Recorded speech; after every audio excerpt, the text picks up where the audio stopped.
You obviously did interviews and you said you weren't exactly pumped up to put the nail in the coffin against Cindy. Now that the fight is closer, has that gotten easier? Yeah, I mean it's business week, it's fight week, all of the human emotions kind of have to go away and you got to become the Terminator. So, just business. Thank you. Barcelona. Yeah, Kayla, Jim Barcelona, Miami Herald. Just curious with the fighting schedule now, and I know none of the fighters want to look ahead, but it's so cool that the playoffs are going to be in South Florida this year. It's Heck going to be yeah. at the Hard Rock Hotel Casino. I just want your thoughts of bringing PFL down to South Florida, near where you train at American Top Team. Oh, I'm beyond jacked up about it. I feel like it's a great time to come to Florida. It's a great time to open back up to fans, and then we'll have an entire crowd full of not just my fans, but I think in general we just have a ton of fighters in the crowd. So if there's not a lot of action in the cage, you'll have some outside the cage. No, Florida's great. Come to Florida. Everyone wants to be there. Thank you. Ronald. This is Ronald E. Smith from Getting Real. Kayla, how are you? Good, thanks. How are you? Can't complain. And this question here for you is more for next month for the Olympics. And you brought up in a previous interviews talked about because when you were at a point after the Olympics wondering what's next, what's now for me, and a lot of those athletes are going to go into the same thoughts that you went through. So if you could, what words would you give them just to get them prepared, but also to get them motivated when that time does come? Yeah, I mean, I think right now their focus should be the Olympics. It should be, they've prepared for now 5 years minimum for this moment. And I think after it's over, just to remember to enjoy it, soak it up. You worked hard to get to this spot, and remember to breathe, and surround yourself with good people and figure out your next moves. But remember to breathe and enjoy it. It goes by really quick. Thank you. Gabriel Gonzalez.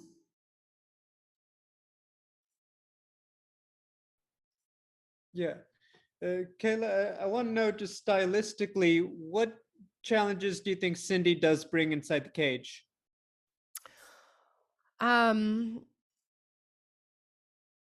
I think that she's just a game fighter. She's been around the block. She's very experienced. She's a veteran of the sport. She's fought in pretty much every promotion.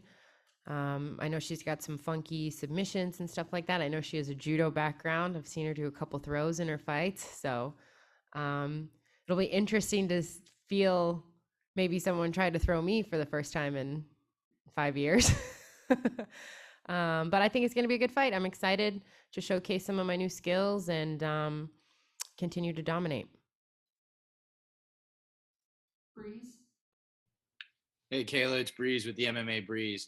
I just wanted to ask, you touched on it right there a little bit, but how do you see the grappling exchanges going with her? Cindy does have a grappling background as well. She spoke on it before you got here and said that she would be comfortable even if she does go to her back.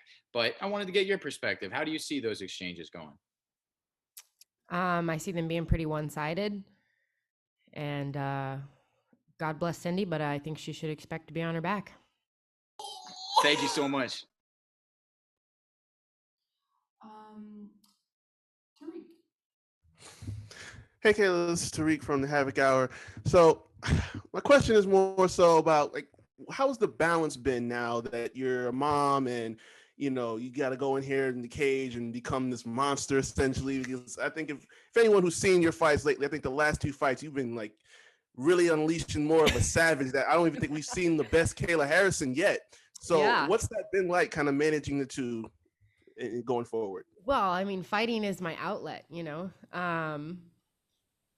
Of course, when I first got the kids, it was definitely a struggle to find the balance between training, making sure I'm the best mom I can be, making sure they're doing everything they need to be doing, putting food on the table, making dinner for 3 people instead of me just munching on whatever's left, having a rigorous schedule, things like that. But training and competing, fighting have always been my happy place. They've always been my outlet. And, being a mom is something I always wanted to be, was a little nervous about, a little anxious for, a little scared of. So besides being a mom, being in the cage is where I feel like I'm most myself. That's the real Kayla in there, getting to unleash. Awesome, champ. Good luck on Friday. Thank you. Tonight. Hey Kayla, Tanai here from MMA Island. How are you doing? I'm good. How are you? I'm good. What did you make of Clarissa Shields' MMA debut at PFL 4? Yeah, I think, we all knew she was going to have some holes. We all expected that. I think it was impressive that she was able to come back and dig deep and find a win. But that's what winners do, they find a way. So I was impressed with her perseverance. And I think that, she's got a long way to go. And I know she's young. I know she's hungry. I know she's motivated. So I'm excited to watch her journey. Thank you so much. Good luck on Friday. Thank you. Alex, cage side. Hey, Kayla, it's Alex from Case Side Press. So, your promo that you dropped last time kind of broke the internet. Do you have another one planned? I don't plan these things. They just kind of happen. No, I'm just going to start being honest. I'm just going to say what I think from now on. Well, thank you for that. I do have a follow up. You posted on your Instagram a couple weeks ago that you said that for you it's not practice makes perfect, but it's always been perfect practice makes perfect. Mm-hmm. Can you kind of explain that? Yeah, so that's sort of it's a quote I stole from my judo coach Jimmy Pedro, but I'm gonna go ahead and claim it. I have more followers. No, it's really just the concept of, I don't go into practice and I don't half-ass training. I don't show up and just go through the motions. Everything I do, I try and do to the best of my ability. Perfect practice makes perfect, whether it's, this is, again, I've said it a million times, this is the way I live my life, whether it's doing the dishes, whether it's being a mom, whether it's perfecting a kick, whether it's, getting the perfect double leg. Perfect practice makes perfect. And, I make fun of my coach because a lot of times we'll be drilling something and he'll go, "Oh, that was terrible." And I'm like, "Oh, geez, tell me how you really feel." But then I'll do it right. And he's like, that's it. You got it right there. That's it. He's very he's either that was terrible or that's perfect. Let's keep going. He's one or the other. So I'm always trying to get that's it right there. That was good. That was good. Getting better all the time. That's what I'm trying to get every single rep that I make. Awesome. Thank you, Kayla. MMA locker room.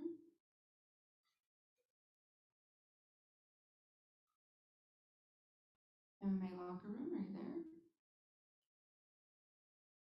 All right, we will come back. Curtis. Hey, Kayla, this is Curtis Calhoun with Low Kick MMA. Good to talk to you again. As mentioned earlier, you trained down at American Top Team. Can you kind of talk about how working with them helped make your transition to MMA easier and the impact they've had on your career? Yeah, I mean, I think it's, the volume of work speaks for itself. We have a young, up and coming crew of undefeated fighters. I'm one of amongst them. I quickly realized when I went to ATT that was going to be the place for me. I've always felt like if you want to be the best, you have to train with the best.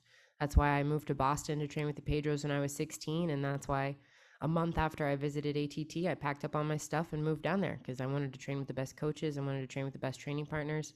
I wanted to train with the best female in the world, at the best gym in the world. And, the thing I love about ATT is there's no guesswork. There's no blind leading the blind. There's no oh, we're going to maybe do this today, and today we're going to try this, and then maybe we'll do this. There's a system, and systems create winners. Thanks, Kayla. I appreciate the time. My pleasure. Michael Morales. Hey, Kayla, how are you? Good. How are you? Everything good here. Thank you very much for your time. I wanted to ask you, you are currently PFL's biggest attraction. How does it feel to be the MVP, the main event player for this franchise? You know, it's an honor. Pressure is a privilege, and I worked hard to get here. I spent years on a mat where nobody noticed me, and then I got my 15 minutes in London and another 15 minutes in Rio, and I've busted my ass for a long time to get to this point. And I think they picked the right horse because I've got big shoulders, and I'm ready to carry this league. Awesome. Thank you very much, and good luck on Thursday. Thank you. MMA locker room. The fights are Friday, everyone. Hey, how's it going? This is MMA Locker Room, part of Pub Sports Radio. I just want to say today's my daughter's birthday. She's 8 years old. She's a big fan of yours. What's her But name? Her name's Nikara. Nikara, happy 8th birthday. My daughter's 8 too. Thank you. Now, here's the question. Amanda Nunes, Christian Cyborg, Valentina Shevchenko. Tell us why you're the best there is, the best there was, and the best there ever will be. I didn't say I'm the best there is yet. I said I will be. And you know, I'm not disputing that those fighters are all better fighters than me at this point in time, but I believe with the method to my madness, with the coaching staff behind me, with the self-confidence that I have, with the athletic ability that I have, with the hard work ethic that I have, the mental fortitude that I have, I will go down as the best. I will go down as the greatest of all time. I have to be given an opportunity, and I have to go out there and prove it, but I'm ready to do it. Empire Universe. Hey, Kayla. Luke from Empire Universe Podcast. How are you doing today? Good, thanks. How are you? I'm just great. Thank you. So, listen, I mean, you and Cindy, you both possess those judo and ground skills. So, is this going to be one of those fights that could potentially just be a stand-up fight? Nobody knows. I don't have a specific game plan right now. I think, you know, the goal is just go out there and instill my will, continue to gain experience inside the cage, that precious cage time that you can't emulate anywhere else. And yeah, I'm ready to go out there and kill. Good luck on Friday night. Thank you. Drew. Hey, Kayla, Drew Pierce, FightLeague.com. Does it relieve any pressure or change any part of the game plan knowing that you're going into this last regular season bout at the top of your leaderboard? No, I think all the pressure is the pressure that I put on myself internally. You know, when you have a O at the end of your record, it becomes a little more intense every single fight. And it's something that people tune into and pay attention to. So, you know, my goal is to win the tournament. My goal is to win the season. My goal is to remain undefeated. My goal is to be the best there ever was. So being the top of a leaderboard is great, but that's not the ultimate goal.